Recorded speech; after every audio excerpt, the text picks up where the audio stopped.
সালামু আলাইকুম রহমতুল্লাহ শেখ। ওয়ালাইকুম আসসালাম রহমতুল্লাহ বরকাতুহু। শোনা যাচ্ছে আমার কথা? জি শেখ, আপনার কথা স্পষ্ট শোনা যাচ্ছে।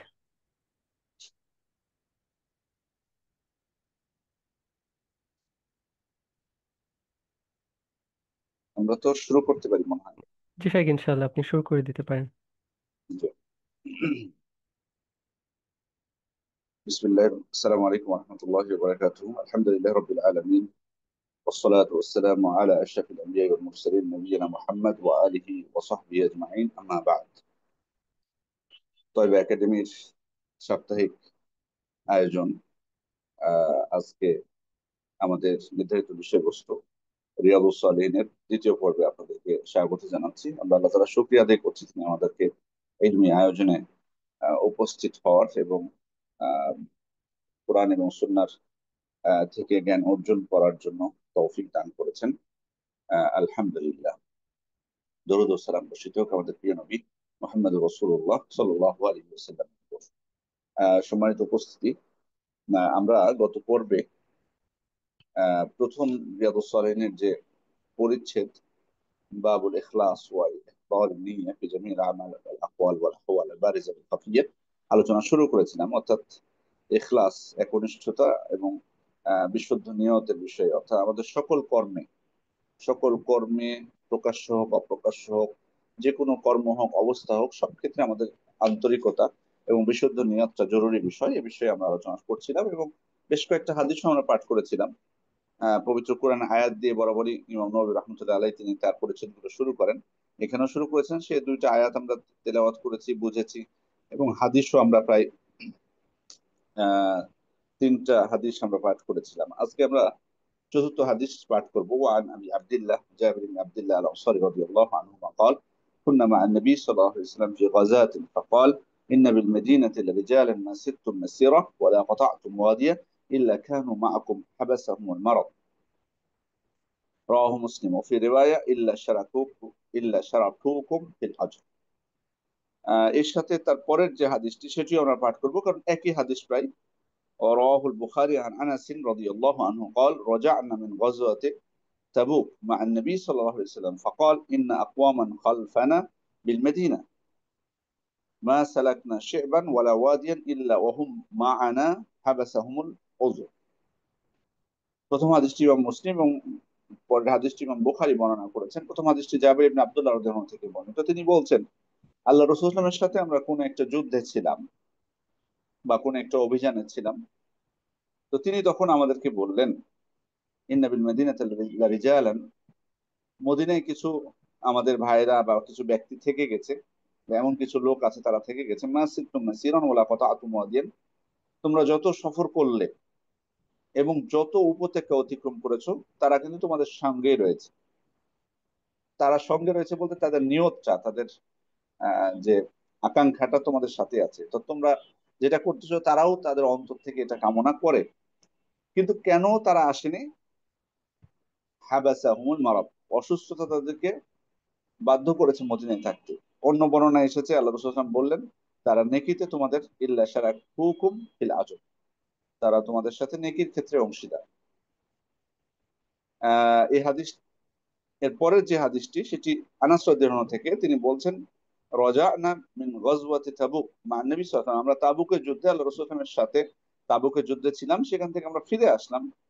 এরপর ফিরে আসার পর আল্লাহ রাসূল সাল্লাল্লাহু আলাইহি ওয়াসাল্লাম বললেন যে আহ, আহ, আমাদের পিছনে মদিনায় কিছু লোক আছে, যারা প্রত্যেক গিরিপথ বা উপত্যকায় অতিক্রম করে তারা আমাদের সাথে আছে, তবে বিশেষ ওজরের কারণে তারা মদিনায় থাকতে বাধ্য হয়েছে।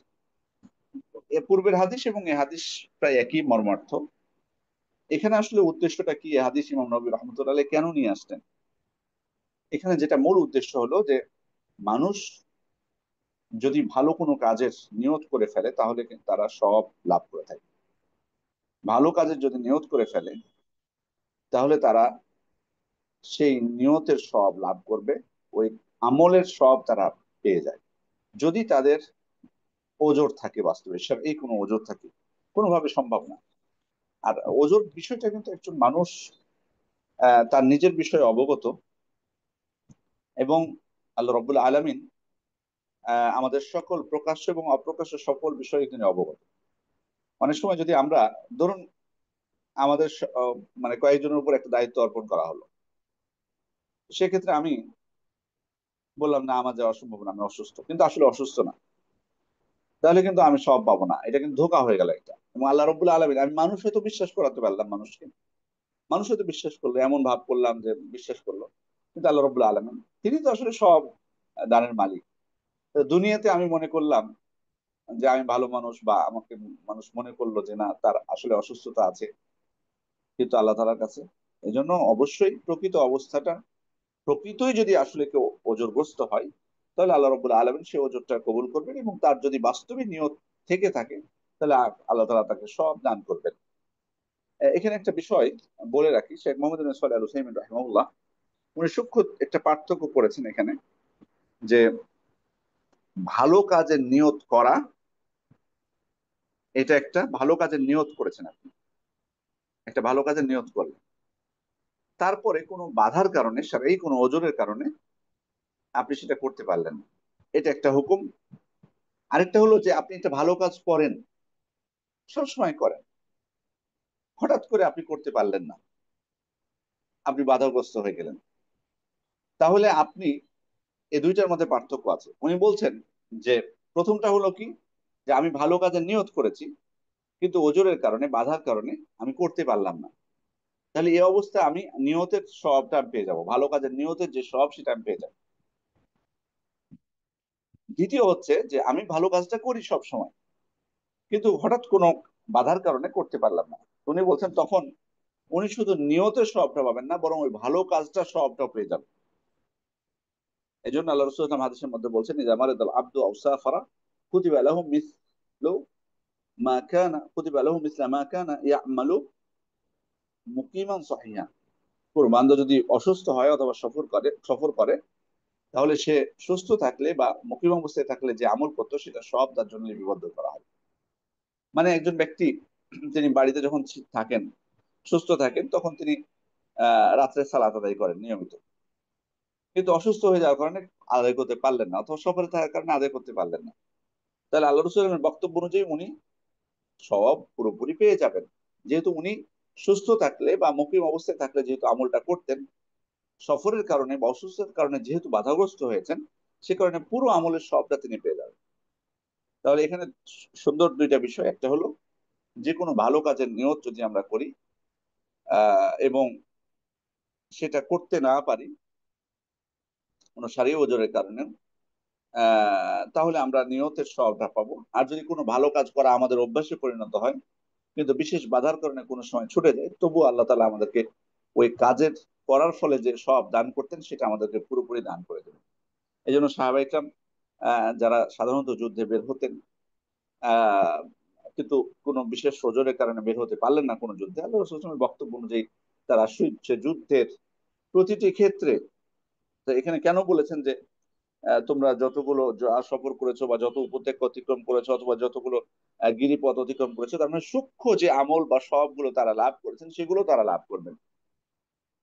তাহলে এখান থেকে নিয়তের বিষয়টা কিন্তু অত্যন্ত স্পষ্ট হয়, যে আমাদের অন্তরটা আসলে কতটা খালেজ করা উচিত, অন্তরটা খালেজ করা উচিত। অনেক সময় কিন্তু আমরা ভালো কাজ করি, কিন্তু বিপরীতটা অনেক সময়।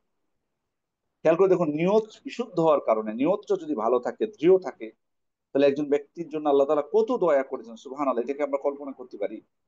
আল্লাহর রহমত কতটা প্রশস্ত দুনিয়াতে, মানে একবার চিন্তা করে দেখুন তো। এই জিনিসটা কিন্তু আমরা অনেক সময় বুঝি না, যে আল্লাহ তাআলার রহমত আমাদের উপর কত, তার দয়াটা। এই দয়া কিন্তু দুনিয়াতে কেউ কারো কাছ থেকে কিন্তু আমরা পাবো না।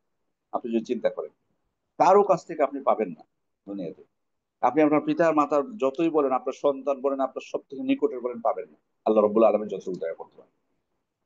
পারবে দুনিয়াতে কেউ প্রতিদান দিবে?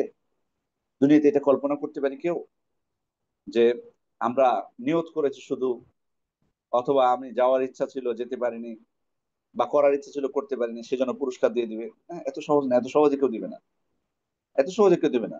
কিন্তু আল্লাহ রাব্বুল আলামিন, বান্দা যদি নিয়ত করে, নিয়ত বিশুদ্ধ হয়, তিনি দান করবেন। সুবহানাল্লাহ। এই জন্য আমাদের নিয়তকে পরিশুদ্ধ করা কতটা উচিত, এবং ভালো কাজের যে কোনো সৎ আমলের জন্য দৃঢ়তা থাকা কতটা জরুরি।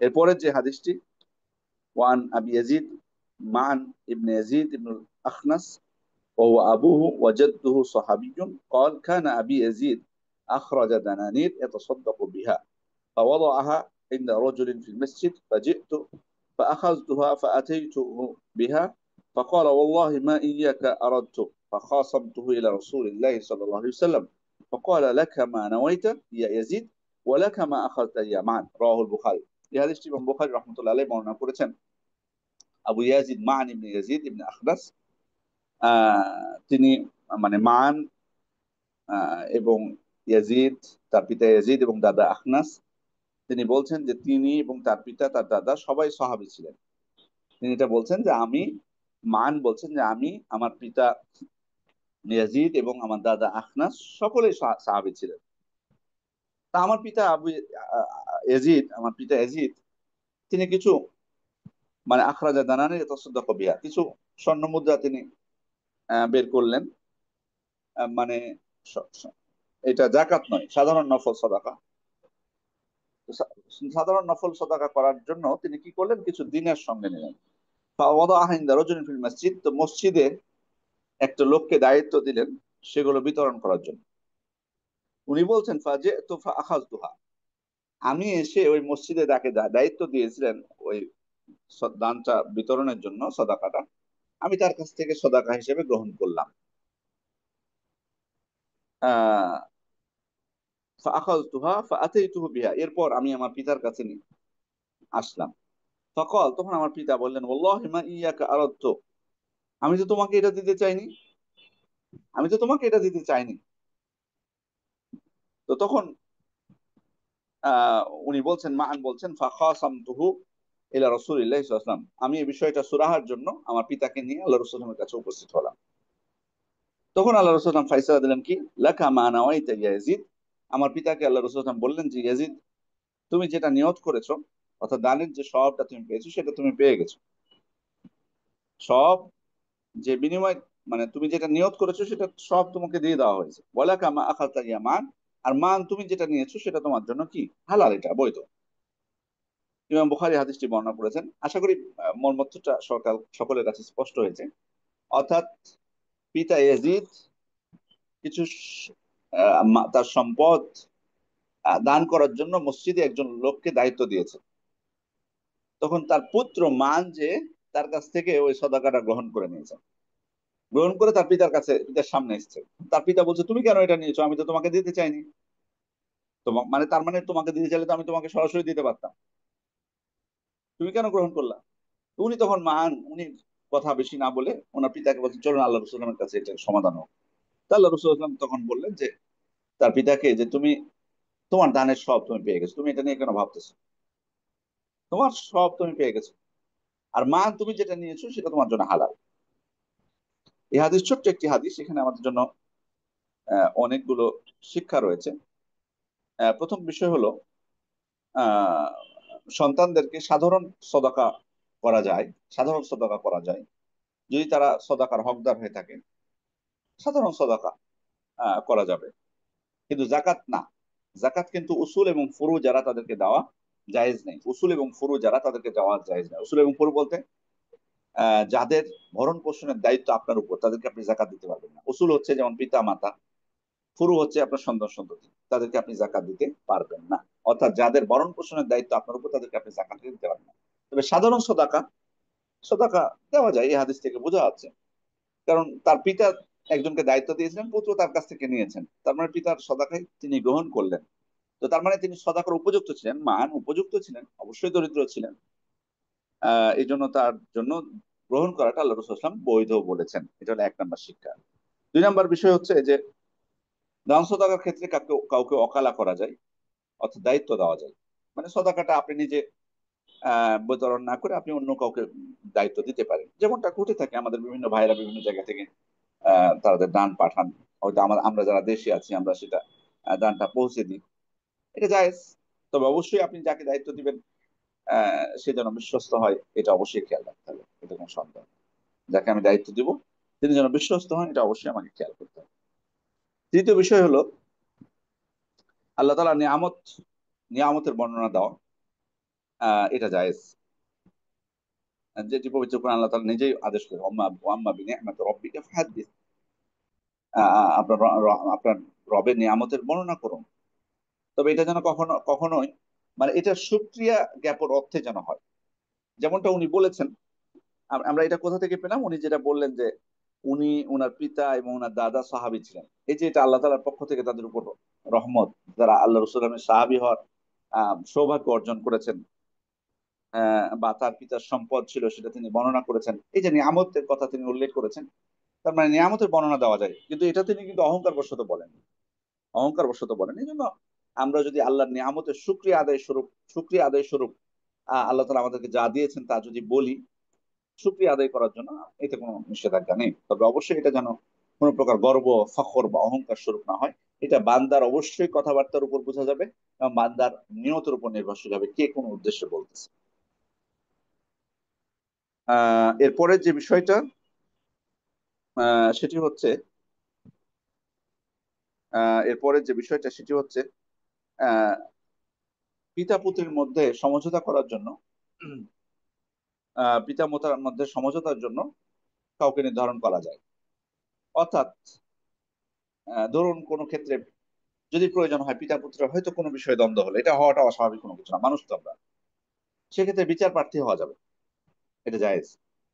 মানে পুত্র যদি কাউকে ধরুন বিচার দিল, তাহলে বলা যাবে না যে ও আঁক মানে পিতা মাতার অবাধ্য, এটা বলা ঠিক হবে না। বরং যদি প্রয়োজন হয় অভিযোগ বা তার ব্যাপারে মানে বিচার প্রার্থী হতে পারে, এটা জায়েজ। যেমনটা এখানে মান, তিনি আল্লাহ রসুলের কাছে যে তার পিতার বিষয়টা উল্লেখ করেন যে তার পিতা আপত্তি করেছেন তার এই বিষয়টা, আল্লাহ রসুলাম সুন্দর একটি সমাধান দিলেন। সেক্ষেত্রে অবশ্যই মানে দ্বন্দ্বটা বলতে আমরা দ্বন্দ্বটাকে মানে উৎসাহ দিচ্ছি না, কখনোই এটা যেন না হয়। চেষ্টা করতে হবে নিজেরাই সমাধান করার জন্য। একটা বিষয় মনে রাখবেন, পারিবারিক বিষয়গুলো এটা যে কোনো ক্ষেত্রে স্বামী স্ত্রীর মধ্যে হোক, পিতা পুত্রের মধ্যে হোক, ভাই ভাই হোক, আপনারা চেষ্টা করবেন বা আমরা চেষ্টা করব নিজেদের মধ্যে সমাধান করার জন্য। বাইরে এত সহজে আমরা যাব না, আদালতে তো না, এত সহজে বাইরে আমরা এত সহজে যাব না। কারণ কি, কারণ আমাদের দ্বন্দ্ব দেখে কিন্তু এত সহজ না যে মানুষ আমাদের প্রতি করুণা করবে, কিন্তু কারণ মানুষ মানুষ কিন্তু এক শ্রেণীর মানুষ আছে, তারা খুশি হয় এগুলোকে সুযোগ গ্রহণ করে, মনে করবে এদের মধ্যে ঐক্য নেই। এই জন্য মানে আমি উৎসাহ দিচ্ছি না এটা, কিন্তু যদি একান্ত বাধ্য হয় কোনো ক্ষেত্রে যেটাতে সমাধান হচ্ছে না, সেহেতু তারা কাউকে মানে আদালতের বিষয়ে বলছি না, একেবারে আদালতে চলে যাবেন। কোনো বিষয় যদি সেটা স্পর্শকাতর হয় বা কঠিন হয়, আলাদা বিষয়, আমরা চেষ্টা করবো কাউকে মধ্যস্থতা করে সমাধান করার জন্য। এরপরে হচ্ছে আহ, সাদাকা যিনি করবেন, তিনি যদি নিয়ত তার বিশুদ্ধ হয়, তাহলে তার সদাকাটা আল্লাহর কাছে গ্রহণযোগ্য হয়ে যাবে। তাতে মানে হকদারের কাছে পৌঁছুক বা না পৌঁছুক, অনেক সময় নাও পৌঁছতে পারে। ধরুন আপনি বাইরে আছেন, তো আপনি কোনো ভাইকে দিলেন একটা কিছু দান করার জন্য, তো উনি দান করলেন না, আমানত খেয়ানত করলেন, উনি খেয়ানত করলে উনি ওনার পাপের বোঝা বহন করবে। কিন্তু আপনি যদি সৎ উদ্দেশ্যে দান করে থাকেন, সৎ উদ্দেশ্যে যদি আপনি দান করে থাকেন, তাহলে আপনি এটা সব ইনশাল্লাহ পেয়ে যাবেন। এজন্য মানে তাতে হকদারের কাছে পৌঁছুক বা না পৌঁছুক, এই বিষয়ে আমরা মানে হাদিস জানি, আল্লাহ রসুল থেকে সাব্যস্ত হয়েছে যে যে হাদিসটি আপনারাও হয়তো আপনাদের আহ, স্মরণ আছে, একটি যে একজন ব্যক্তি তিনি দান করেছিলেন, আহ, তার দানটা সঠিক স্থানে যায়নি। আবু হুরায়রা থেকে বর্ণিত, আল্লাহ রসুল নিজেই বর্ণনা করেছেন, রজুল্লাহ ক্বালা রাজুলুল্লাহ আতাসাদ্দাকনা লাইলা বিসাদাকাতিন, উনি বললেন যে আমি রাত্রে সদাকা করবো, ফাখারাজা বিসাদাকাতিহি ফাওয়াদাহা ইয়াদি জানিয়া, এরপর তিনি সদাকা বললেন কাকে, ব্যভিচারিণী সদাকা করে ফেললেন বলে। ফাসবাহু ইয়াতাহাদ্দাসুনা তুসুদ্দিকাল লাইলা আলা জানিয়া, সকালে সবাই বলতে লাগলো যে ব্যভিচারিণীকে দান করা হয়েছে। তখন উনি বলেন আল্লাহুম্মা লাকাল হামদ আলা জানিয়া লা আতাসাদ্দাকনা লা আতাসাদ্দাকান্না বিসাদাকাতিন, তিনি বললেন যে আমি আজকে আবার সদাকা করব। পরে উনি সদাকা করলেন, কিন্তু একজন বিত্তশালী ব্যক্তিকে সদাকা করে ফেললেন। তো সেটা নিয়েও সকালে আলোচনা হলো। এরপরে তিনি বললেন আমি আজকে আবার সদাকা করবো, অর্থাৎ উনি চাচ্ছেন যে হকদারের কাছে পৌঁছাতে। তো উনি তৃতীয় দিনও ভুল করে ফেললেন, ফাওয়াদাহা ফি ইয়াদি সারিক, চোরের কাছে দিয়ে ফেললেন। ফাসবাহু ইয়াতাহাদ্দাসুনা তুসুদ্দিকাল লাইলা আলা সারিক, তারা বলতে লাগলো যে রাত্রে চোরের চোরের হাতে দেওয়া হয়েছে। তো ফাউতিয়া ফাকিলা লাহু আম্মা সাদাকাতুকা ফাকাদ কুবিরাত, তাকে বলা হলো, এটা কে বলেছে এটা স্পষ্ট বলা হয়নি, আল্লাহ রাসূল বলেননি। হয়তো স্বপ্নে ফেরেশতা তাকে বলতে পারেন, অথবা ওই যুগে যে নবী ছিলেন তাকে হয়তো এটা উনি সংবাদটা দিতে পারেন। কি বলেছেন? যে তোমার সাদাকা যেটা করেছো, তোমার সাদাকা আল্লাহ তাআলা কবুল করে ফেলেছেন, কবুল করে নিয়েছেন। আম্মা জানিয়া ফালা আল্লাহ তাস্তাইফু বিহা আন জিনাহা, হতে পারে তুমি ওই যে ব্যভিচারিণীকে দিয়েছো, সে ওই দিন ব্যভিচার করা থেকে বিরত থেকেছে, কারণ সে তো টাকার জন্যই ব্যভিচার করে থাকে। আর ওয়ালা আল্লাল গনি ইয়াতাবিরু ফায়ুনফিকু মিম্মা আতাহুল্লাহ, আর যে ধনীকে তুমি দিয়েছো, হতে পারে ওই ধনী এই যে তুমি তাকে দিয়েছো এটা দেখে সে তোমার কাছ থেকে শিখতে পারে, সে শিখে হয়তো সাদাকা শুরু করতে পারে, তো এটা ক্ষতি হয়নি। ওয়ালা আল্লাহ সারিক ইস্তাইফু বিহা আন সারিকাতি, আর যে চোরকে দিয়েছো এই চোর হয়তো শিক্ষা গ্রহণ করতে পারে। তাহলে এখান থেকে খেয়াল করে দেখুন যে আমি যদি আমার নিয়ত সৎ থাকে, তবে অবশ্যই যেন খামখেয়ালি না থাকে আমাদের। মানে দান, আজকে শুনলাম যে দান যেখানেই করি, যদি মানে হকদার নাও হয় তবুও কবুল হয়ে যাবে এ বলে আমি কোনো যাচাই বাছাই করলাম না, দিয়ে দিলাম না, এটা যেন না হয়। অবশ্যই আমাকে যাচাই বাছাই করতে হবে। তবে যদি মানুষের ভুল হয়ে যায়, কোনো আহ হকদারের কাছে না পৌঁছে, তাহলে আশা আশা করা যায় আমার নিয়তের উপরে আমি সওয়াব পাবো, আল্লাহ তাআলা আমাকে সে সওয়াব দান করবেন। এরপরে যে হাদিসটি, সেটি হচ্ছে ওয়ান আবি ইসহাক সাদ ইবনে আবি ওয়াক্কাস মালিক ইবনে উহাইব ইবনে আব্দ মানাফ ইবনে জুহরা ইবনে কিলাব ইবনে মুররা ইবনে কাব ইবনে লুআই আল কুরাশি আল জুহরি আহাদিল আশার আল মাশহুদ লাহুম বিল জান্নাহ। এখানে আবু সাদ ইবনে আবি ওয়াক্কাস থেকে বর্ণিত হয়েছে। আমরা জানি যে যে 10 জন সাহাবীকে একসাথে জান্নাতের সুসংবাদ দেওয়া হয়েছিল, তাদের মধ্যে সাদ ইবনে আবি ওয়াক্কাস একজন ছিলেন। আহ, তো তিনি বলছেন, জাআনি রাসূলুল্লাহ সাল্লাল্লাহু আলাইহি ওয়াসাল্লাম ইয়াউদুনি আমা হাজ্জাতিল ওয়াদা মিন ওয়াজা, বিদায় হজের বছর আল্লাহ রাসূল সাল্লাল্লাহু আলাইহি ওয়াসাল্লাম, আমি অসুস্থ ছিলাম, তো আমাকে তিনি দেখতে আসলেন। আহ, আমার খুব শরীরে চরম ব্যথা ছিল, খুব কষ্ট হচ্ছিল। মিন ওয়াজাইন ইশতাদ্দা বি ফাকুলতু ইয়া রাসূলুল্লাহ ইন্নী ক্বাদ বালাগা বি মিনাল ওয়াজা মা তারা, আল্লাহ রাসূল আমার কি কষ্ট হচ্ছে, কি ব্যথা হচ্ছে, এটা তো আপনি দেখতেই পাচ্ছেন। ওয়া আনা যু মালিন, আল্লাহ আমাকে অনেক সম্পদ দান করেছেন। ওয়ালা ইয়ারিসুনি ইল্লা ইবনাতুল লি, আর আমার উত্তরাধিকারী মাত্র একজন, সেটা হচ্ছে আমার একজন কন্যা। আফা আতাসাদ্দাকু বিসুলুসাই মালি, আল্লাহ রাসূল যেহেতু আমার উত্তরাধিকারী কম, একজন কন্যা মাত্র, আমি কি আমার সম্পদ যেটা আছে সেটা কি আহ 2/3 অংশ, 2/3 অংশ কি আমি দান করে দিতে পারবো? তো আল্লাহ রসুল বলছেন লা, পারবে না। কুলতু ফাশশাত, আল্লাহ রসুল অর্ধেক কি পারবো আমি দান করতে? তো তিনি বললেন লা, তুমি এটাও পারবে না। কুলতু ফাসসুলুস, আল্লাহ রসুল 1/3 পারবো? তো তখন তিনি বললেন আসসুলুস, হ্যাঁ 1/3 পারবে। ওয়াসসুলুসে কাসীর আও কাবীর, 1/3 তো অনেক। তারপর আল্লাহ রসুল বলছেন, ইন্নাকা ইনতাযার ওয়ারাসাতাকা আগনিয়া খায়রুম মিন আন তাযারহুম আলাতান ইয়াতাকাফফুনা নাস, তুমি যদি তোমার ওয়ারিসকে মানে কিছুটা তাকে মানে সচ্ছল অবস্থায় রেখে যাও, তাহলে তাদেরকে কাঙ্গাল অবস্থায় মানুষের প্রতি মুখামুখি অবস্থায় রেখে যাওয়ার থেকে এটা কি হবে, তোমার জন্য উত্তম হবে। وإنك لن تنفق نفقة تبتغي بها وجه الله إلا وجدت عليها, আর তুমি যেটাই দান করো না কেন, যদি আল্লাহ সন্তুষ্টির উদ্দেশ্যে তুমি দান করে থাকো, তুমি সেটার জন্য সওয়াব পাবে। হাত্তা মা তাজআলু ফি ফি ইমরাতিকা, এমনকি তোমার স্ত্রীর মুখে যে খাবার লোকমাটা তুমি উঠাই দিচ্ছ, সেটার উপরেও তুমি সওয়াব পাবে। قال فقلت يا رسول الله, আহ, আমি সাদ ইবনে আবি ওয়াক্কাস তিনি বলছেন যে আমি জিজ্ঞেস করলাম, আল্লাহ রসুল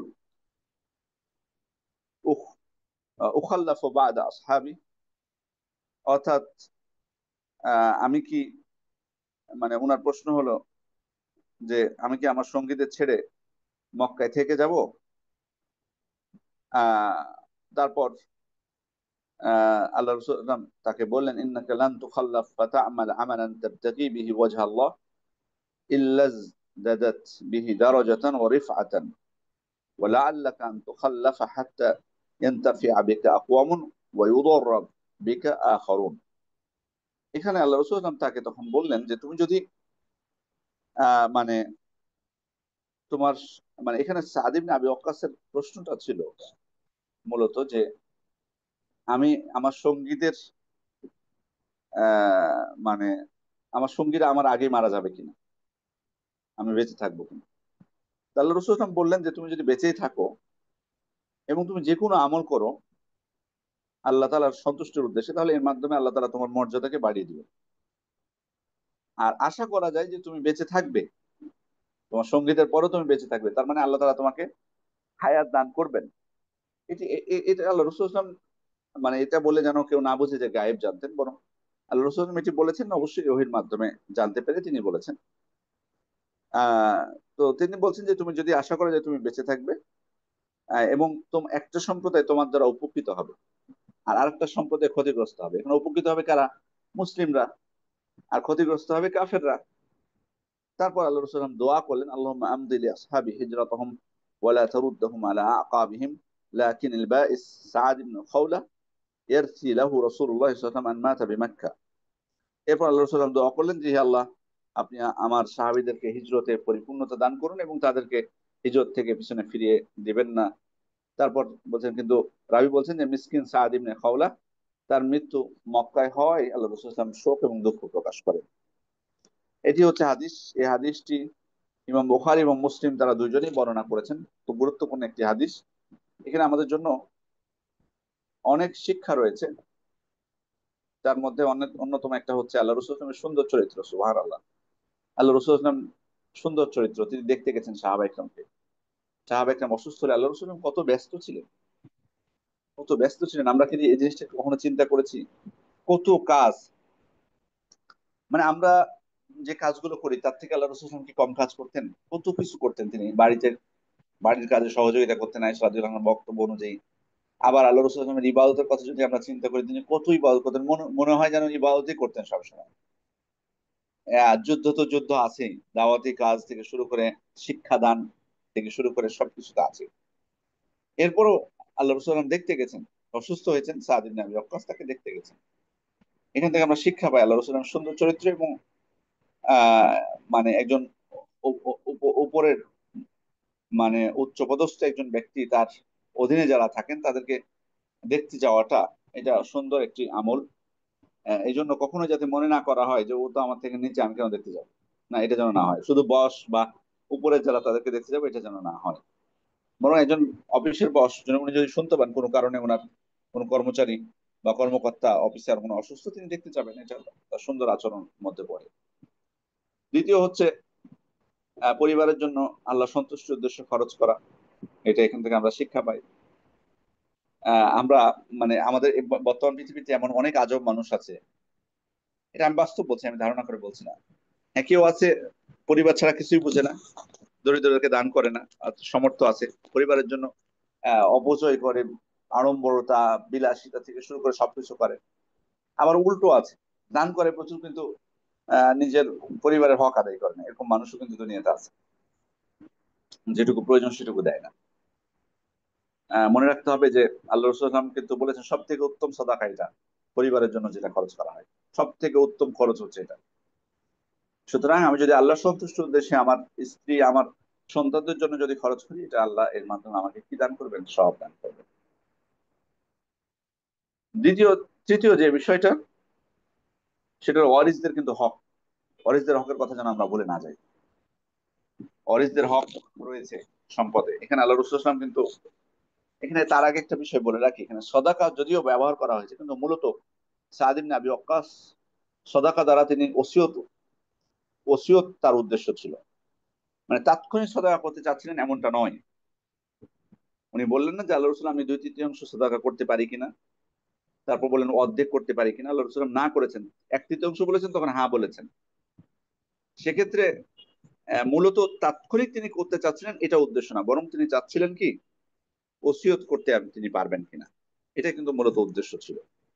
সেক্ষেত্রে এই জন্য এটা ওসিয়ত উদ্দেশ্য। ওসিয়ত যদি কেউ করতে চায় তাহলে 1/3 বেশি করতে পারবে না, করা যাবে না। যদি কেউ করে ফেলে, ধরুন কেউ করে ফেলেছে ওসিয়ত 1/3 বেশি, তাহলে তার তার যারা ওয়ারিশ আছে তারা সেটা কার্যকর করতে বাধ্য নয়, বরং তারা 1/3 পর্যন্ত কার্যকর করবে। তবে তারা সবাই যদি একমত হয় যে, বাবা যেহেতু ওসিয়ত করে গেছে বা মা যেহেতু ওসিয়ত করে গেছে, আমরা দিয়ে দিই, চলো, এটা এটা ভিন্ন বিষয়, এটা করতে পারে তারা। কিন্তু মূলত ওসিয়ত কার্যকর হবে 1/3 পর্যন্ত। তাহলে 1/3 এটা ওসিয়ত যদি হয়। আর যদি তাৎক্ষণিক সদাকা হয়, এটার ক্ষেত্রে কোনো লিমিট নেই। তবে অবশ্যই আমরা যেন এটা না করি যে সব দান করে রাগে। অনেক সময় আমাদের সমাজে অনেক মানুষ আছে সন্তানদের উপর রাগ করে সব সম্পত্তি দান করে চলে যায়, উইল করে চলে যায় বা দান করে চলে যায়। এটা কিন্তু ঠিক না, এটা করবেন না। এটা সন্তানদেরকে নিঃস্ব করে যাবেন না। এই জন্য মানে আমাদের উচিত হবে তাদের জন্য রেখে যাওয়া, যতই তাদের থাকুক অবশ্যই কিছু রেখে যাবেন। হ্যাঁ, আপনি দান করতে পারেন আপনার সম্পদ, আপনি যেভাবে আপনার যে সন্তানদের অনুমতি নিতে হবে সেটা না, তবে পরামর্শ করতে পারেন, বাবা আমি যেহেতু মারা যাবো, তো আল্লাহ তোমাদেরকে দিয়েছে অনেক কিছু, আলহামদুলিল্লাহ আল্লাহ আমাকে দিয়েছে, তো আমি একটা প্রতিষ্ঠান করে যেতে চাই বা এটা করতে চাই, তোমাদের কি বলো? পরামর্শ করলে হয়তো তারা আপনাকে অনুমতি দিয়ে দিতে পারে। কিন্তু আপনি তাদের সাথে পরামর্শ না করে তাদের আপনার প্রতি ক্ষোভ হয়তো আসতে পারে, এটা সম্ভাবনা আছে। এই জন্য পরামর্শ করবেন এবং আপনি দান করতে পারবেন, আপনি অর্ধেকও দান করতে পারেন, 2/3 দান করতে পারেন জীবিত অবস্থায়। হাদিসে এটা নিষেধ করা হয়নি, হাদিসে নিষেধ হলো ওসিয়তটা। ওসিয়ত আপনি 1/3 বেশি করতে পারবেন না। আহ আরেকটা বিষয় হলো এখানে যে সাহাবা ইকরামের ভালো কাজের, কল্যাণকর কাজের প্রতি কতটা আগ্রহ ছিল, সেটা সাদ বিন আবি ওয়াক্কাসের বক্তব্য থেকে বোঝা যায়। তিনি দান করতে চাচ্ছেন। এরপর হচ্ছে মৃত্যুর আলামত প্রকাশিত হলে ওসিয়ত করাটা এটা মুস্তাহাব। বিশেষ করে আপনি যেন আপনার মৃত্যু কেন্দ্রে কোনো শিরক বা বিদআত না করা হয়। তারপরে আপনি যদি আপনার সম্পদ বিষয়ে ওসিয়ত করতে চান, ওসিয়ত করবেন। আহ এরপরে হচ্ছে সাহাবা ইকরামের জ্ঞান অর্জনের প্রতি আগ্রহটা কিন্তু এখানে আমরা দেখতে পাচ্ছি, জ্ঞান অর্জনের প্রতি আগ্রহ। দেখুন উনি সুন্দরভাবে আল্লাহ রসুলামকে জানতে চাচ্ছেন তার বিষয় সম্পর্কে। তিনি কিন্তু নিজের উপর ও কি জিজ্ঞেস করতে যাব, সম্পদ আমার, যা দান করে দিই না, এটা এটা করা যাবে না। দেখুন উনি আল্লাহ রসুলের কাছে পরামর্শ যাচ্ছেন, কি করব, কিভাবে করব। জ্ঞান অর্জন করাটা এটা, এটার প্রতি আগ্রহ থাকতে হবে, সাহাবায়ে কেরামের ছিল, আমাদেরও হওয়া উচিত। এরপরে হচ্ছে প্রশ্নকারী যখন প্রশ্ন করবেন তখন ওনার বাস্তব অবস্থাটা ওনাকে বলতে হবে। আপনি যখন ফতোয়া নিবেন মুফতি সাহেবের কাছ থেকে, আপনাকে অবশ্যই আপনার উচিত হচ্ছে আপনার বাস্তব অবস্থাটা বলা। কত সুন্দর করে উনি বলেছেন, খেয়াল করেছেন যে আল্লাহ রসুল আপনি আমার অবস্থাটা দেখতে পাচ্ছেন, আমি কি অবস্থায় আছি, এবং আমার যথেষ্ট সম্পদ আল্লাহ দিয়েছেন, এবং আমার ওয়ারিস মাত্র একজন, এখন আমি এটা করতে পারি কিনা। কত সুন্দর করে আল্লাহ রসুল আমাকে বলতেছেন। আর আমরা অনেক সময় প্রশ্ন করার সময় আমাদের যদি মনে হয় যে এই তথ্যটা দিলে হয়তো ফতোয়া আমার বিপরীতে বিপক্ষে যাওয়ার সম্ভাবনা আছে, তখন এটাকে গোপন করে ফেলি। এটা অনেক প্রমাণ আছে আমার কাছে, আমি ধারণা করে বলছিলাম, এটা আমরা অনেক করি। কি লাভ বলুন? আপনার যদি এরকম হয় যে আপনার পক্ষে ফতোয়া নেবেন, এটা আপনার উদ্দেশ্য, তাহলে তো আপনি হক জানার জন্য প্রশ্ন করছেন না, আপনার নিয়ত তো আল্লাহ তাআলা জানেন। এটা তো জানা হলো না, এটা তো আল্লাহ তাআলা ওই আদেশের মধ্যে পড়লেন না, ফাসআলু আহলা যিকরি ইন কুনতুম লা তা'লামুন, তোমরা না জানলে আহলুল যিকরিদের প্রশ্ন করে, এটার মধ্যে তো হলো না। আপনার নিয়ত তো খারাপ। এই জন্য অবশ্যই আপনার এই কথা স্পষ্ট করবেন মুফতির সামনে। হ্যাঁ, অনেকে প্রশ্ন করে যে অমুক মারা গেছে, অমুকের সম্পদে আমরা ভাই বোনেরা কতটুকু পাবো। তাহলে বাবা আপনাকে তো স্পষ্ট করতে হবে আর কেউ আছে কিনা, কি কেউ নেই। তার পূর্বে আরেকটা বিষয় যে অনেক সময় আমরা অনেক সময় সন্তানরা প্রশ্ন করে যে আমরা আমাদের বাবা মার সম্পত্তিতে কতটুকু পাবো। তা আসলে বাবা মা জীবিত অবস্থায় এই প্রশ্ন জানার জন্য হলে এটা আলাদা বিষয়। বাট যদি আপনি ধরেই নেন যে আপনার বাবা মা আগে মারা যাবে আপনারা পরে, তাহলে তো এটা তাকদীরের প্রতি ইমানের ক্ষেত্রে ত্রুটি আছে বলে গণ্য হবে। এই জন্য আমরা এই বিষয়ে যেন মনে না করে ফেলি যে ওনারা বয়স্কতায় ওনারা আগে মারা যাবে, আমরা পরে মারা যাবো। কে কখন মারা যাবে কি আমরা বলতে পারবো না। হতে পারে আপনার সম্পদের ওয়ারিস তারা হতে পারে, অস্বাভাবিক কি? আর দ্বিতীয়ত হলো যে আমি যখন জানতে চাইবো তখন আমাকে স্পষ্ট ভাবে বলতে হবে। ধরুন আপনার কারো পিতা মারা গেছে, আমি বলি আপনার পিতা মারা গেছে, আমরা আছি সন্তানরা, আমার মা আছে, অথবা আমার দাদা বেঁচে আছে কিনা, এই বিষয়গুলো কিন্তু লাগবে স্পষ্ট। আলা কুল্লি হাল এটা অত্যন্ত গুরুত্বপূর্ণ বিষয়, কোনো তথ্য অস্পষ্ট না রাখা। আহ এই হাদিস থেকে আমরা বেশ কিছু শিক্ষা পেলাম। সর্বোপরি এখানে মূল বক্তব্য যেটা, মূল বক্তব্য যেটা সেটা হচ্ছে নিয়তের বিষয়টা আল্লাহ রাসূল সাল্লাল্লাহু আলাইহি ওয়াসাল্লাম এখানে স্পষ্ট করেছেন বেশ, তার কয়েকটা বাক্য দিয়ে, বিশেষ করে এটা যে তুমি যদি দান করে থাকো এবং আল্লাহর সন্তুষ্টি কামনা করে থাকো, তার মানে বোঝা যাচ্ছে যে প্রত্যেকটা ইবাদতের ক্ষেত্রে আমাদের আল্লাহর সন্তুষ্টিটা গুরুত্বপূর্ণ বিষয়। এই জন্য হতে পারে আহ যে ধরুন একজন ব্যক্তি 100 টাকা দান করলেন খালেস নিয়তে, আল্লাহর সন্তুষ্টির উদ্দেশ্যে। আর একজন 1 কোটি দান করলেন, কিন্তু তার উদ্দেশ্য হলো যে মানে ওই সমাজে প্রভাব বিস্তার করা, ওই সমাজের নেতা হওয়া, তাকে সভাপতি বানানো থেকে শুরু করে আরো কত কিছু হতে পারে। এমন যদি উদ্দেশ্য হয়ে থাকে, তাহলে সেই উদ্দেশ্যে আপনি 1 পয়সা একটু নাকি পাবেন না, বরং পাপ হবে আপনার। আপনি আপনার নিয়ত অনুযায়ী সব পাবেন, যেটা গত আলোচনায় বলেছি। বিবাহের উদ্দেশ্যে আপনি যদি কোনো দেশে যান, আপনি বিবাহের বিবাহের জন্য বিবাহ এটা গণ্য হবে। ব্যবসার জন্য হলে ব্যবসা গণ্য হবে। আর যদি আল্লাহ সন্তুষ্টির জন্য আপনি যদি থাকেন, তো আল্লাহ সন্তুষ্টি আপনি নেকি কামনা করতে পারবেন। এই জন্য আসুন আমরা আল্লাহ আমাদের নিয়তটাকে খালেজ করি, এবং যে কোনো সৎ কাজে আল্লাহ তালার সন্তুষ্টি কামনা করি। অসৎ কাজ থেকে বিরত থাকতে আল্লাহ তালার কাছে সওয়াব কামনা করি। নিজে পালন করি, অন্যদেরকে পালন করতে উৎসাহ দিই। আল্লাহ তালা আমাদেরকে তৌফিক দান করুন। আমরা আজকে এ পর্যন্তই পড়লাম। ইনশাআল্লাহ সামনের দার্সে আবার বাকি যে অধ্যায়গুলো, পরিচ্ছেদ গুলো আছে বা হাদিস গুলো আছে, সেগুলো আমরা পূর্ণ করবো। এক আমাদের চ্যাটে কিছু প্রশ্ন এসেছে, আপনি হয়তো ইনশাল্লাহ দেখতে পাচ্ছেন। না, আমি দেখতে পাইনি এখনো। আপনি যদি পড়তেন একটু। আচ্ছা শেখ, আমি পড়ছি আর কি তাহলে ইনশাল্লাহ।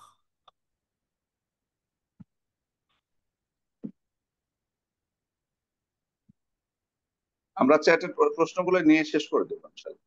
জি ইনশাল্লাহ। শেখ জি জি আমি কি পড়বো নাকি? জি জি জি। একজন প্রশ্ন করেছেন, আসসালামু আলাইকুম, আমি একজন হিন্দু ঠিকাদারের কাছে কাজ করি। ওদের পূজাতে আমাদের অনেক কিছু গিফট করে, ওগুলো কি নেওয়া যাবে, যেমন টাকা, জামা ইত্যাদি? মানে অমুসলিম প্রশ্ন করতেছে এটা? হ্যাঁ, উনি একজন হিন্দু এটা লিখেছে আর কি। হ্যাঁ, উনি কি বলছে যে ওনাদের পূজা উপলক্ষে ওনাকে গিফট করে? উনি হয়তো বোঝাতে চাইছে, উনি প্রশ্ন করেছে এরকমই যে আমি একজন হিন্দু ঠিকাদারের কাছে কাজ করি, ওদের পূজাতে আমাদেরকে অনেক কিছু গিফট করে, এগুলো কি নেওয়া যাবে? উনি হয়তো মুসলিম, কিন্তু অস্পষ্ট। বোঝাতে চাইছে প্রশ্ন। মুসলিম যদি হয় আপনি নেবেন না পূজা উপলক্ষে। মুসলিম যদি এই প্রশ্ন করে থাকে, তাহলে আপনি পূজা উপলক্ষে কোনো কিছু গ্রহণ করতে পারবেন না, নাজায়েজ। জি। আচ্ছা, পরবর্তী প্রশ্ন করেছেন একজন, আসসালামু আলাইকুম রহমতুল্লাহ। শেখ, কোনো মেয়ের ডিভোর্সের পর তার দায়িত্ব নেয়ার মাহারাম পুরুষ অভিভাবক না থাকায় সেফটি সিকিউরিটি দেখে বাসা ভাড়া নিয়ে মাহারাম ছাড়া থাকাতে কোনো সমস্যা আছে কি, নিরুপায় হয়ে থাকলে? যদি এখন তো নাই থাকে কেউ, তার মানে অভিভাবক, মাহারমটা এখানে মুখ্য বিষয় না, আপনার অভিভাবক এখানে মুখ্য বিষয়। কারণ মাহারম তো সবাই তো দায়িত্ব নিবে না, তার অভিভাবকটা, তার ওয়ালিকে এখানে দেখতে হবে। ওয়ালি বলতে তার মাহারামটা এখানে মাহারাম শব্দ না, ওয়ালি আসবে। তার পিতা, তার পিতা না থাকলে তার দাদা বা তার ভাই বা তার চাচা বা চাচাতো ভাই থেকে শুরু করে যে বিষয়গুলো, যারা ওয়ালি হবে তাদের বিষয়টা এখানে আসবে। সেক্ষেত্রে আহ যদি এমন কেউ না থাকে, তাহলে তো অবশ্যই থাকতে। তবে আমি ওনার প্রতি নসিহত থাকবে দ্রুত বিয়ে করে নেওয়ার জন্য, দ্রুত বিয়ে করে নেওয়ার জন্য।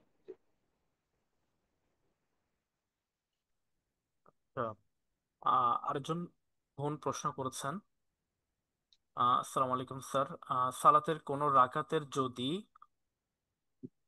সন্দেহ হয়, যা একটা সেজদা দেওয়ার ব্যাপারে, এই ক্ষেত্রে সাও সেজদা কেমন হবে প্লিজ এটা জানাবেন। মানে উনি, আপনার যদি সন্দেহ থাকে যে শেষদা একটা দিয়েছেন যে দুইটা, তাহলে কিন্তু আপনাকে আরেকটা রাকাত পড়ে নিতে হবে। আরেকটা রাকাত পড়ে নিয়ে তারপর আপনি সহসিদ্ধা দিবেন। মানে কারণ এটা রুকুন, সিজদাটা হচ্ছে রুকুন। রুকুনের ক্ষেত্রে সন্দেহ হলে সেখানে আপনাকে আবার পড়ে নিতে হবে আরেকটা। এখানে এক্ষেত্রে সন্দেহ রাখা যাবে না, রেখে দিয়ে আপনি সহসিদ্ধা দিলে হবে না। আপনার যদি মনে হয় যে একটা সিজদা হয়তো আমি দেইনি, আপনি আরেকটা রাকাত পড়ে নেবেন, পড়ে নিয়ে আপনি শেষে যে সহসিদ্ধা দিবেন। এক্ষেত্রে তো সহসিদ্ধার যে দুইটা পদ্ধতি আছে, যে কোনো একটা অনুসরণ করলেই চলবে। অর্থাৎ আপনি তাশাহুদ এবং দরুদ এবং দোয়া মাসুরা শেষ করে দুই সিজদা দিয়ে দুই দিকে সালাম ফেরাবেন, অথবা দুই দিকে সালাম ফিরিয়ে দুইটা সিজদা দিয়ে আবার দুই দিকে সালাম ফেরাবেন। যে কোনো একটা পদ্ধতি অবলম্বন করলে হবে। আচ্ছা, একজন বোন প্রশ্ন করেছেন, আসসালামু আলাইকুম শেখ, আমার বড় মা তাবিজ ব্যবসা করে, তাদের সাথে কিরূপ আচরণ করব? তাবিজের ক্ষেত্রে আসলে যদি স্পষ্ট বড় কোনো কুফরি থাকে তার মধ্যে, তাবিজের প্রতি এতই বিশ্বাস যে সেখানে তাবিজটাকে সে মূলত মনে করে যে এটাই সবকিছু, ঠিকঠাক করে এবং সেখানে কুফরি কোনো মন্ত্রতন্ত্র ব্যবহার করে থাকে, তাহলে এটা বড় কুফরি, বড় শিরকের দিকে যাবে এটা। তখন তিনি অমুসলিমের হুকুমে যাবে। আর যদি এমন হয় যে না, তাবিজটা মাধ্যম মাত্র, তাহলে এক্ষেত্রে যেটা ছোট শিরকের মধ্যে পড়বে, তখন স্বাভাবিক আচরণ করতে পারে। একজন ফাসিক ব্যক্তির সাথে যেভাবে আচরণ করে, সে তাদের সাথে একই আচরণ করতে পারবে। আবার নসিহত করতে থাকবে, তাকে দাওয়াত দিবে, তাকে সতর্ক করবে।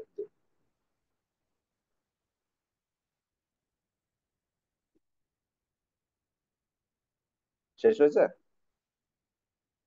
জি। আমাদের আরেকটি প্রশ্ন এসেছে, একজন ভাই প্রশ্ন করেছেন যে, শেখ, আমার হিন্দু ব্যাচমেট মেয়েরা সবসময় ফেসবুকে খুঁজে মেয়েদেরকে সবসময় ফেসবুকে খুঁজে খুঁজে ইসলামের বিরুদ্ধে মুসলমানদের কোনো দোষ ত্রুটি প্রকাশ পেলে সেই সংক্রান্ত ঘটনা শেয়ার করে, বলে অমুক হুজুর এটা করেছে, তমুক হুজুর ওই ভুল করেছেন, মুসলিম ফ্যাসিস্ট ইত্যাদি ক্যাপশনে পোস্ট দেয়। সেক্ষেত্রে তাদেরকে কি বলা উচিত বা কি জবাব দেওয়া উচিত? মেহেরবানি করে উত্তর দিলে ভালো হতো।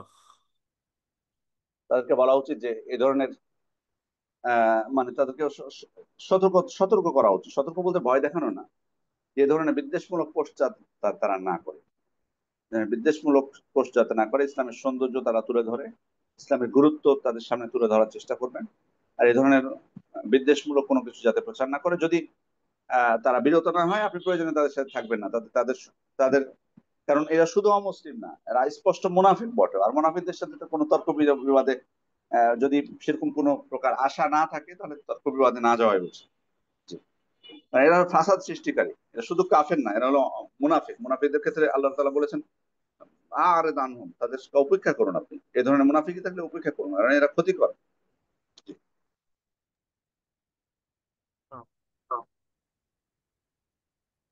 আমাদের আরেকটি প্রশ্ন এসেছে, সেটা হচ্ছে, আসসালামু আলাইকুম, অফিসে কাজের সময় সার্ভিসগুলো বোঝানো বা বলার সময় মেয়েদের সাথে সরাসরি কথা বলতে হয়, এটা কিভাবে মেনটেন করব? সর্বাত্মক চেষ্টা করবেন পর্দার আড়াল থেকে বা যতদূর ফিতনা থেকে দূরে থাকা যায়।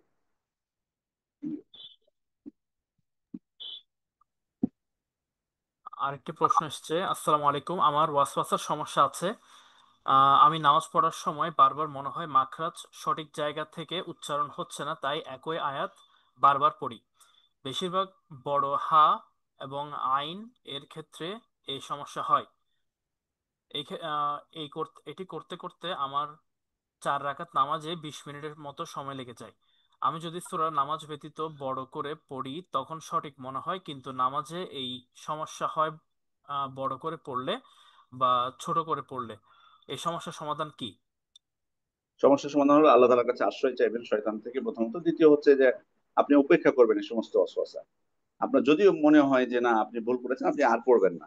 শয়তানকে যদি আপনি প্রশ্রয় দেন, শয়তান আরো আপনার উপর জেঁকে বসবে, যেমনটা হয়েছে। এখন 20 মিনিট লাগতেছে, 1 বছর পরে 40 মিনিট, 50 মিনিটও লাগতে পারে। এবং সেক্ষেত্রে আপনি এক সময় যে ইবাদতটাই ছেড়ে দিবেন এই ওয়াসওয়াসার কারণে, এবং শয়তান এটাই চায় যে আপনার মধ্যে অস্বস্তির কারণে আপনি ইবাদতটা ছেড়ে দেন। এই কারণে আপনি এখন মনোযোগী হবেন ইবাদতে, যথাসাধ্য কেরাতটাকে সুন্দর করার চেষ্টা করবেন আপনার সাধ্য অনুযায়ী। যদি ভুলও হয় কোনো সমস্যা নেই, যদি আপনি চেষ্টা করতে থাকেন। আর একবারে বেশি আপনি পাঠ করবেন না, যতই আপনাকে অসুয়াশা দেওয়া হোক। ইনশাল্লাহ এক সময় দেখবেন এসব অসুয়াশা থাকবেন। জি।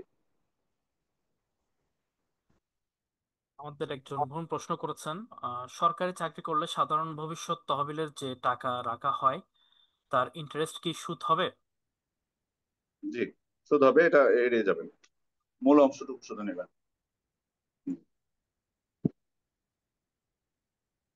আহ আরেকজন ভাই প্রশ্ন করেছেন, আসসালামু আলাইকুম, আমার বয়স এখন 20+। আমার যদি আমার যদি এখনো বিয়ে না দেয়, আমি খারাপ কাজে লিপ্ত হয়ে যায়, তাহলে কি আমার করণীয় কি? আপনি বলবেন বিষয়টা, বোঝাবেন পরিবারকে। আপনি যদি নিজে বোঝাতে না পারেন, অন্য কাউকে দিয়ে বোঝাবেন। এবং আমি জানি না এটা বোন নয় ভাই প্রশ্ন করেছেন। আহ মেয়েদের ক্ষেত্রে যদি এমন হয় যে যোগ্য পাত্র পাওয়া যাচ্ছে অথচ বিয়ে দিচ্ছে না, তখন অভিভাবকত্ব পিতার থেকে অন্য আরেকজন, তারপরে যিনি সিরিয়ালে আছেন তার দিকে চলে যাবে। আর ছেলে হলে তো ওনার অধিকার আছে বিয়ে করা। তবে অবশ্যই আমি প্রথম ধাপে এটা করতে বলবো না, সংসারে পরিবারের সাথে যাতে আপনাদের দ্বন্দ্ব সৃষ্টি না হয়, অবশ্যই খেয়াল রাখবেন। সর্বোচ্চ বোঝানোর চেষ্টা করবেন, ইনশাল্লাহ আশা করা যায় যে আপনার পরিবার আপনাকে বিয়ে দিতে স্বীকৃতি দিবে। শেখ, আমরা কি আর প্রশ্ন নিব নাকি আজকে এতটুকু শেষ করবো? শেষ করে দিলে ভালো হয়। জরুরি কোনো প্রশ্ন থাকলে দেখেন, জরুরি থাকলে নেন, না হলে রেখে দেন। কোনো জরুরি যদি প্রশ্ন আপনার মনে হয় যেটা জরুরি প্রয়োজন আছে তাহলে নিতে পারেন, আর না হয় আমরা শেষ করে দেবো। তো শেখ, আমরা শুধু লাস্ট একটা প্রশ্ন নিচ্ছি। জি। আহ একজন প্রশ্ন করেছেন, আসসালামু আলাইকুম শেখ, কেউ যদি বারবার ক্ষতি করার চেষ্টা করে এবং ঝামেলা করার চেষ্টা করে তাহলে তার সঙ্গে আত্মীয়তার সম্পর্ক ছিন্ন করা যাবে কি? ক্ষতি থেকে বাঁচার জন্য যতটুকু ছিন্ন করা দরকার ততটুকু পারবেন। ক্ষতি থেকে বাঁচার জন্য যতটুকু ছিন্ন করা দরকার ততটুকু পারবেন। ইনশাল্লাহ শেখ, আমরা আজকে শেষ করতে পারি আর কি। জাজাকুমুল্লাহ খায়রান, ইনশাল্লাহ আবার দেখা হবে। আমরা ওই দিন ইনশাল্লাহ আমি চেষ্টা করবো বাকি প্রশ্নের উত্তরগুলো যদি থাকে বা আবার প্রশ্ন করবেন ইনশাল্লাহ আমি উত্তর দেওয়ার চেষ্টা করবো বিইذنিল্লাহ। লিখিত প্রশ্ন করলেই ভালো হবে ইনশাল্লাহ, আপনারা দিবেন ইনশাল্লাহ, আমি চেষ্টা করবো গুরুত্বপূর্ণ আপনাদের প্রশ্ন থাকলে সেগুলো উত্তর দেওয়ার জন্য। জাযাকুমুল্লাহ খায়রান। আজকে এখানে শেষ করছি। সুবহানাকা আল্লাহুম্মা ওয়া বিহামদিকা আশহাদু আল্লা ইলাহা ইল্লা আনতা আস্তাগফিরুকা ওয়া আতুবু ইলাইক। আসসালামু আলাইকুম ওয়া রাহমাতুল্লাহি ওয়া বারাকাতুহু। ওয়ালাইকুম আসসালাম রহমতুল্লাহ।